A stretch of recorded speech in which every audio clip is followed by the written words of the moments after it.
Welcome to PM पाठशाला guys. आज हम लेते हैं science and technology part 1 guys. सबसे पहला टॉपिक गाइस आज आने वाला है आपके सामने आदित्य L1।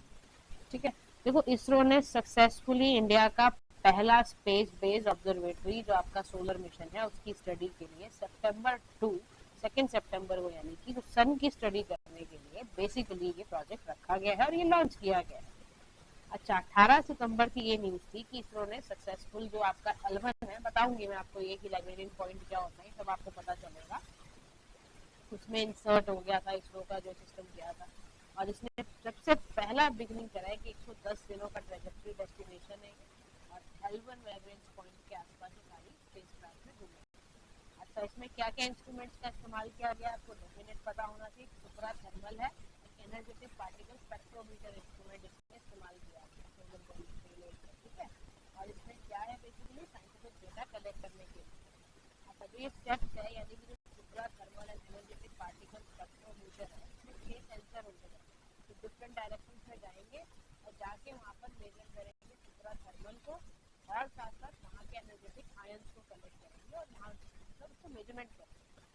इसका एक काम और है, वो क्या जो देखो डेटा कलेक्ट किया जा रहा है ना अर्थ के ऑर्बिट का, वो साइंटिस्ट को हेल्प करेगा ये जानने के लिए कि बिहेवियर के पार्टिकल्स को एनालाइज करना, जो भी सराउंडिंग बाय द अर्थ है उसको चेक करना है। ये भी चेक करना है कि स्पेशली जब अर्थ की प्रेजेंस में इसका क्या बिहेवियर होता है इसके पार्टिकल्स का।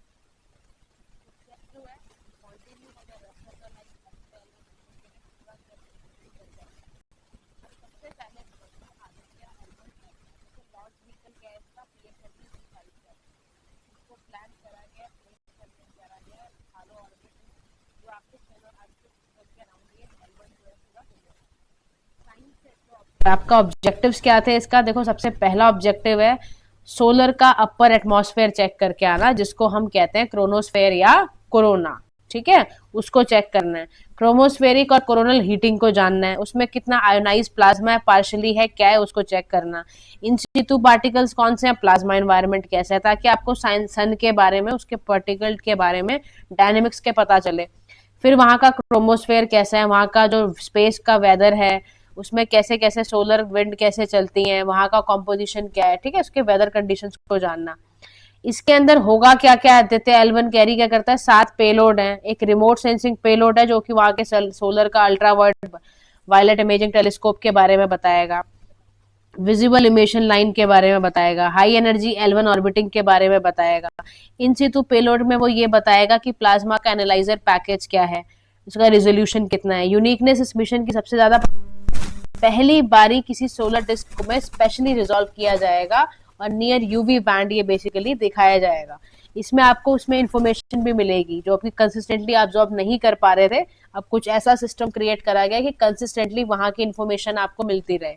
ऑन बोर्ड इंटेलिजेंस भी है ताकि वहां का डेटा वॉल्यूम वगैरह ऑप्टिमाइज करके आपके पास आ पाए। सोलर विंड को मल्टीपल डायरेक्शन से चेक करा जाएगा। अब आपका सवाल ये होना चाहिए कि भाई लैग्रेंजियन पॉइंट होता क्या है। देखो, 2 ग्रेविटेशनल सिस्टम्स हैं, 2 बॉडी ग्रेविटेशनल सिस्टम है, और लैग्रेंजियन पॉइंट जो होता है ना वो बेसिकली पोजीशंस है स्पेस का। बहुत सारे लार्ज ऑब्जेक्ट भी जाएंगे और कुछ छोटे ऑब्जेक्ट भी जाएंगे। लैग्रेंजियन पॉइंट क्या होता है, स्मॉल ऑब्जेक्ट्स को जहां पर वो उसको ऐसा ना हो कि ग्रेविटेशनल सिस्टम की ग्रेविटेशनल पुल की वजह से लार्ज बॉडी सिस्टम जो है वो सोलर बॉडी के जो स्मॉल सिस्टम है उनको दबा दें, उनको प्रेस कर दें। तो इसलिए क्या होता है, इसी को ऐसे लैग्रेंजियन पॉइंट को इस तरह से प्लेस आउट किया जाता है सेंट्रीपेटल सिस्टम के अराउंड, तहां पर स्मॉल ऑब्जेक्ट भी आराम से स्टे कर लेते हैं। ठीक है, 2 ग्रेविटेशनल सिस्टम में टोटल 5 लैग्रेंजियन पॉइंट का यूज होगा, L1 L2 L3 L4 L5। ठीक है, जिसमें सन और अर्थ के सिस्टम्स को चेक करने में मदद मिलेगी। L1 L2 L3 अनस्टेबल है, L4 L5 स्टेबल है। अनस्टेबल का मतलब होता है ये जो लाइन है ना 2 लार्ज मासेस से कनेक्ट होके बने हैं। स्टेबल वालों का क्या होता है, तो 2 इक्विलेटरल ट्राइंगल्स बनाए हैं लार्ज मासेस में। अब इसका सिग्निफिकेंस क्या है L1 पॉइंट का, इसका सिग्निफिकेंस ये है कि 2 बॉडी सिस्टम्स को, सन और अर्थ को स्पेसक्राफ्ट में कैसे इस्तेमाल करना है, कैसे कम फ्यूल कंजम्पशन हो उसका ध्यान रखा जाएगा।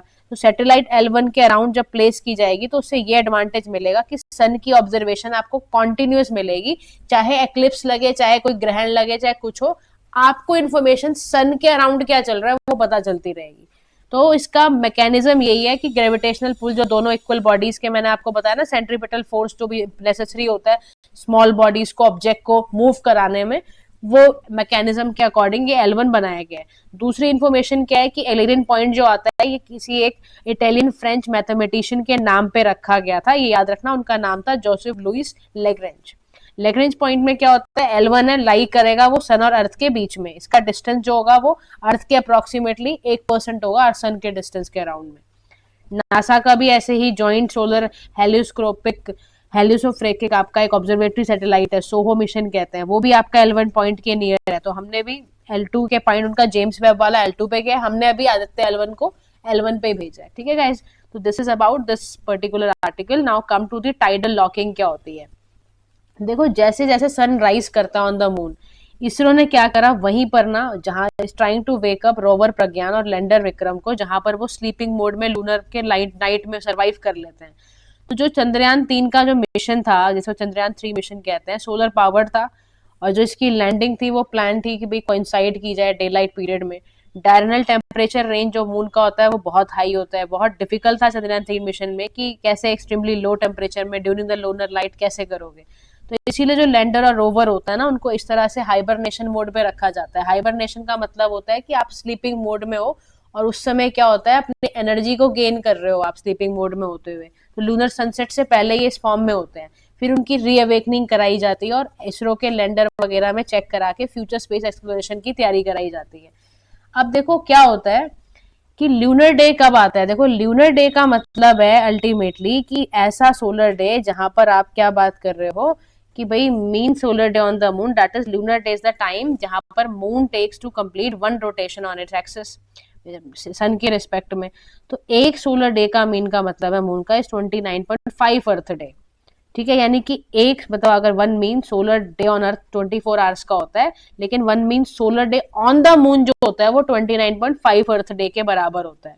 इसीलिए जो डे लाइट मून की है या लूनर डे कह लो आप, वो अप्रोक्सीमेटली 2 हफ्तों का होता है, फिर 2 हफ्तों की लूनर नाइट भी आती है। अच्छा, टेम्परेचर अगर मून का देखोगे तो जो डे टाइम इसका जो मून का टेम्परेचर होता है नियर द लूनर के जो इक्वेटर वाला पॉइंट है वहां पर वो बॉइलिंग यानी कि 250 डिग्री होता है, और नाइट में इतना चिली होता है कि -208 डिग्री तक सेल्सियस जाएगा। यानी कि हाईएस्ट डियरनल टेम्परेचर होता है आपका, जिसकी वजह से एटमॉस्फेयर की एब्सेंस हो जाती है और टाइडल लॉकिंग यहाँ पर पॉसिबल होती है, presence of atmospheric limit, extreme temperature है। अब टाइडल लॉकिंग का मतलब है कि मून जो है वो सिंक्रोनाइज वे में यानी कि चलता जाएगा बिटवीन मून और रोटेशन, और उसकी सन के अराउंड वो रोटेशन होती जाएगी even around the earth also. और ये होता कब है, जब ग्रेविटेशनल फोर्स इतना एक्सर्ट करे मून और अर्थ के बीच का, तो उसमें होता है। अब टाइडल लॉकिंग से कॉन्सिक्वेंस क्या होता है, देखो उसमें क्या होगा, मून का ना सिर्फ एक साइड विजिबल हो जाता है। ठीक है, एक साइड विजिबल होता है, एक साइड डार्कनेस में रहता है। नियर साइड बोलते हैं इसको, जो अर्थ को दिख रहा होता है 60% दिखता है। फार साइड होता है जो never visible from the earth. ठीक है, तो ये बात ध्यान रखना। तो ऐसे ही हमारे जो एस्ट्रोनॉट्स हैं, अपोलो 8 मिशन उन्होंने 1968 में किया था, तो पहला इंसान था जो फार साइड ऑफ द मून पे गया था। तो ये भी आपको पता होना चाहिए। अच्छा, इसका और कॉन्सिक्वेंस क्या होता है, डिस्टॉर्शन ऑफ शेप शुरू हो जाता है। जो ग्रेविटेशनल फोर्स है is exerted always stronger on the side facing each other, ये हो जाता है। उसके बाद स्लो रोटेशन शुरू हो जाती है। हाई जो टर्मिनल टेम्परेचर है उसके वजह से क्या होता है, इस पर इम्पैक्ट पड़ता है इसके पोटेंशियल हॉस्पिटैलिटी पर। अच्छा, तो ये आपका था आपका टाइडल लॉकिंग, यूनिवर्स में इंपॉर्टेंट एक यूनिवर्स की कहानी है। अच्छा, उसके बाद तीसरा टॉपिक है बैटरी एनर्जी स्टोरेज सिस्टम के बारे में। यूनियन कैबिनेट ने रिसेंटली अप्रूव करा वाइबिलिटी गैप फंडिंग देनी है बैटरी एनर्जी स्टोरेज सिस्टम की डेवलपमेंट पे। इस स्कीम का मकसद यही है कि 4000 मेगावाट जो प्रोजेक्ट 2030-31 तक का रखा है हमने उसको करो, 40% कैपिटल कॉस्ट लगाई जाए। वाइबिलिटी गैप फंडिंग गाइस एक तरह का ग्रांट है, एक तरह का वन टाइम डेफर्ड तरह का सपोर्ट देना है, जिसमें कि इंफ्रास्ट्रक्चर बिल्ड किया जाएगा, इकोनॉमिकली जस्टिफाइड होगा, और इसमें फाइनेंशियल वाइबिलिटी अगर शॉर्ट ऑफ भी होती है तो उसको फिर ध्यान में रखा जाएगा। इस स्कीम के तहत क्या किया जा रहा है, 5.5 to 6.6 पर किलोवाट आर के अकॉर्डिंग लेवलाइज्ड आपका कॉस्ट ऑफ स्टोरेज रेंज रखा जा रहा है, ताकि आपकी जिस समय पे पावर डिमांड बहुत ज्यादा होती है तो उस समय पर आप ना रिन्यूएबल एनर्जी का इस्तेमाल ज्यादा करें। तो 85% इसमें कहा जा रहा है कि ऑप्टिमाइज किए जाएं, डिस्कॉम जो होते हैं वो इंटीग्रेशन अपना रिन्यूएबल एनर्जीज के साथ ज्यादा बढ़ाएं और वेस्टेज को कम करें। बैटरी एनर्जी स्टोरेज सिस्टम होता क्या है, इलेक्ट्रोकेमिकल स्टोरेज है बेसिकली, जो इलेक्ट्रोकेमिकल रिएक्शंस डिफरेंट तरीके से यूज करके इलेक्ट्रिसिटी को पैदा करेगा, स्टोर करेगा। स्टोर करेगा बेसिकली। तो एनर्जी को स्टोर करना, उसको इंडिपेंडेंट बनाना, ये सब। अब बीईएसएस के टाइप क्या है? स्टैंडर्ड बैटरी होती है एक, तो जिसमें आप इलेक्ट्रोड का इस्तेमाल करते हो, इलेक्ट्रोलाइट का इस्तेमाल करते हो, बैटरी निकल वाली, लिथियम आयन, ये सारी फ्लो ये सब स्टैंडर्ड होती है। एक फ्लो बैटरी होती है जिसमें आप रिडॉक्स फ्लो बैटरी, हाइब्रिड वाली यूज करते हो। डोमेस्टिक मैन्युफैक्चरिंग के लिए क्यों जरूरी है? देखो इकोनॉमिक सेंस में समझो बात को, आप बैटरी सेल इंपोर्ट करते हो, फॉरेक्स रिजर्व में सारा पैसा आपका बाहर चला जाता है, तो हो रहा है ना आपका कितना पैसा खर्च होता है आपका इंपोर्ट करने में। आप एडवांस सेल मैन्युफैक्चरिंग अगर अपने देश में शुरू कर दोगे तो डोमेस्टिक नीड फुलफिल होगी, और डोमेस्टिक रॉ मटेरियल आपकी कंट्री में मौजूद है तो यहीं से निकालो ना आप, माइनिंग्स अपने करके। फिर सोशली इसका फायदा ये हो जाता है कि स्किल डेवलपमेंट बढ़ता है, एंटरप्रेन्योरशिप आपकी बढ़ेगी, पंचामृत के टारगेट्स जो आपके होंगे वो बढ़ेंगे, और साथ साथ एयर पोल्यूशन कम होगा। बैटरी मैन्युफैक्चरिंग में इंडिया में समस्या ये हो जाती है कि हमारे पास जो रॉ मटेरियल है वो एक्सट्रीमली लो रिजर्व्स में मिलता है। लिथियम, कोबाल्ट, ये सारे के सारे हैं कि हमारे फैक्टर्स हैं मैन्युफैक्चरिंग करने के, लेकिन मेजर पार्टनरशिप नहीं है, बायलैटरल एग्रीमेंट्स की कमी, मतलब आप कह सकते हो कि एब्सेंस है। ऑस्ट्रेलिया वगैरह से, ऑस्ट्रेलिया में आपका निकल लिथियम बड़ा मिलता है, चिली में लिथियम बहुत है, ब्राजील में निकल बहुत ज्यादा है। तो पॉलिसी रेगुलेशन की जरूरत है, वो भी आप नहीं कर रहे हो क्योंकि अनसर्टिनिटी होती है। टैक्स हॉलीडेज आना, एक्सीलरेटेड डिप्रिसिएशन बेनिफिट दे देना, उसको रिड्यूस कर देना। फिर उसके बाद टेक्नोलॉजी एंड मटेरियल स्पेस की समस्या, टेक्नोलॉजी ट्रांसफर आपके यहाँ इतना नहीं होता, इन्फॉर्मेशन एक्सचेंज नहीं होती है, आपके पास बहुत अच्छा रिसर्च एंड डेवलपमेंट की टीम का इंफ्रास्ट्रक्चर नहीं है, आपके पास एडवांस सेल और बैटरी मैन्युफैक्चरिंग का, आपके पास जो ईवी स्टोरेज पॉलिसीज है उसकी एब्सेंस है, आपके पास indigenous battery manufacturing support system नहीं है। आपके फाइनेंसिंग सेक्टर में जाओ तो फाइनेंशियल इंस्टीट्यूशंस, बैंक जो है, उनके पास न्यू टेक्नोलॉजीज के लिए वो पैसा देते नहीं है, बिकॉज लैक ऑफ एक्सपर्टीज है बेसिकली।